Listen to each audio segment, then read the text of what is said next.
Okay, so you know the drill. You're scrolling online, you see a headline that just grabs you, you click, and bam, you've hit the wall. The paywall.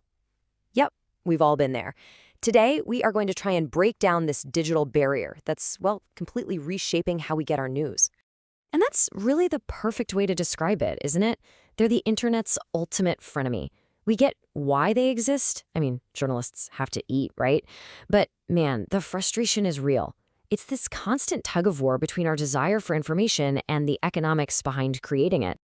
So first up, let's dive into the paywall palooza.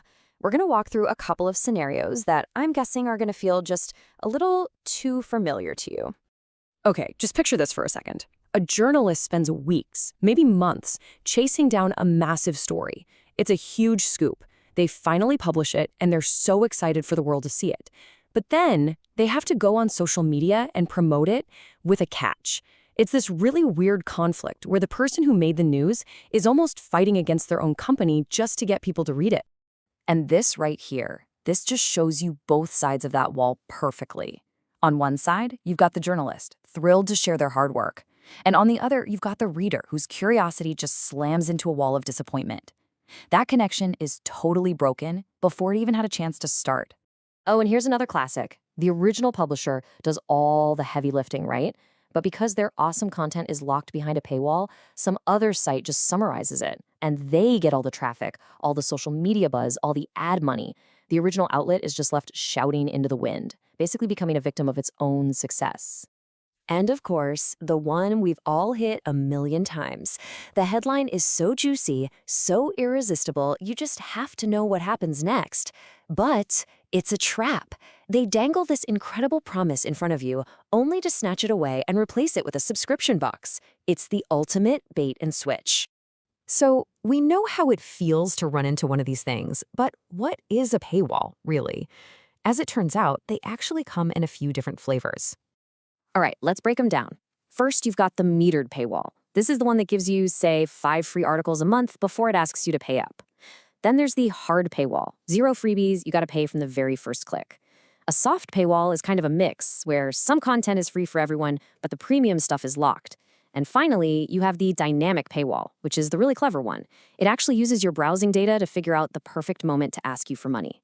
A little creepy, maybe, but smart.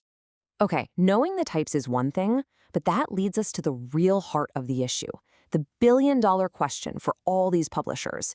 Is building these walls even a good business decision? You might be surprised to hear the data is, well, it's all over the place. So let's start with the good news, the argument for the paywall. For some media companies, this has been a home run. We're talking a 24% increase in total sales. I mean, that's a huge, powerful reason to lock down your content. But, and this is a really big but, it is not a guaranteed win. For other companies, the exact same strategy has totally backfired, leading to a 12% drop in sales. This is the gamble they're all taking. You could build a stable new way to make money, or you could push away your audience and actually lose money. The difference usually comes down to whether your content is truly one of a kind, or if people can find a similar story for free somewhere else. So really, it all boils down to this trade-off. Publishers have to weigh the steady, predictable revenue they get from a small group of loyal subscribers against the massive risk of losing the rest of their audience, who will just go find free alternatives. It is a constant, high-stakes balancing act. And yet, despite all those risks, a whopping 69% of major newspapers have decided that this gamble is worth taking. Paywalls aren't some little experiment anymore. They've become the main strategy for survival in the news business today. But this whole industry-wide shift has led to some, let's call them creative workarounds from users. Because, whenever you put up a wall, people will always find a way to get around it. And in this fight for information, a new kind of folk hero has emerged, the screenshot smuggler. You know who I'm talking about. It's that one friend in the group chat who actually pays for a subscription and then just shares screenshots of the entire article so everyone else can read it for free. I mean, think about it. This creates a huge underground distribution network. A single subscription can suddenly serve dozens, maybe even hundreds of readers. The news gets out there, sure, but the publisher only gets paid one time. It's like a tiny grassroots rebellion against the paywall. But maybe the most dangerous consequence for journalism long-term is this subtle shift in how we all think. By constantly being told, no, you can't access this, a lot of us have started to subconsciously believe that, well, if information is locked away, it must not be that essential for us to know. The wall itself starts to devalue the very thing it's trying to protect. And all of this, it leaves the entire industry standing at a massive crossroads, and they're facing some really tough questions about the future.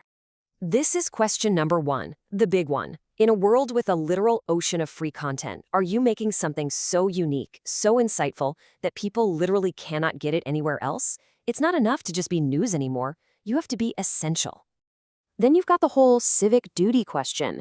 Is it ethical to put vital information, stuff about public health or safety or local elections, behind a paywall? Where do you draw that line between a business product and a public service? And this suggests a completely different way of thinking about it. What if, instead of putting up a wall and demanding money right away, publishers focused on building a loyal community first?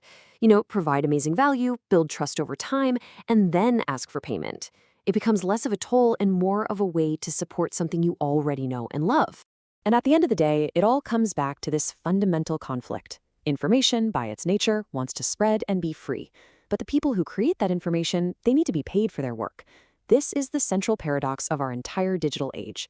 Finding a path forward that's both sustainable for creators and fair for the public, well, that's one of the biggest challenges we face. So what do you think that path looks like?